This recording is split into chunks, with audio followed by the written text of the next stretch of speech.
लाल महालातून हटवण्यात आलेल्या दादोजी कोंडदेव पुतळ्याच्या दुरावस्थेवरून महापालिकेत युतीच्या नगरसेवकांनी गदारोळ केला। दादोजी कोंडदेव यांचा पुतळा लाल महालातून हलवण्यात आल्यानंतर तो पु ल देशपांडे उद्यानात ठेवण्यात आला आहे। मात्र पुतळ्याची दुरावस्था झाली असून चेहऱ्यावर चिंध्या गुंडाळण्यात आल्या असल्याचे सांगत युतीच्या नगरसेवकांनी सभागृहात जोरदार गदारोळ केला। महापौरांना घेराव घालत याबाबतचा खुलासा करण्याची मागणी केली।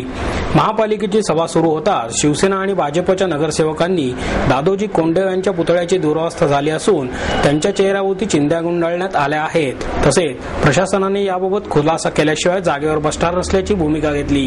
यावेळी काँग्रेसने सुद्धा स्त्री भ्रूण हत्या रोखण्यासाठी आंदोलन केल्यामुळे सभागृहात घोषणांचा गोंधळ सुरू होता।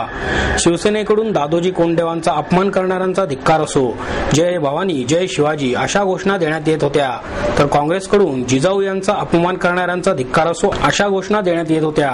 यावेळी महापौर वैशाली वनकर यांनी दोन्ही प्रश्नांचा खुलासा करण्याचे आश्वासन दिल्यानंतर आंदोलन शांत झाले।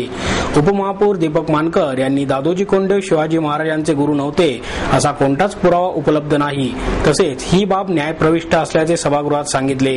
या विधानावर शिवसेना आणि भाजपच्या नगरसेवकांनी जोरदार आक्षेप घेतला।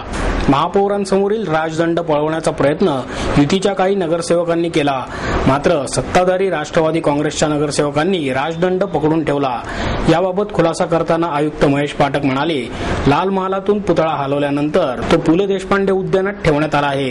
हा हॉल काही दिवस बंद होता, आता हॉल वापरणे सुरू केले आहे। प्रशासनातील अधिकारी पुतळ्याची पाहणी करतील, दुरावस्था होऊ न देता काळजी घेतील असंही त्यांनी सांगितले।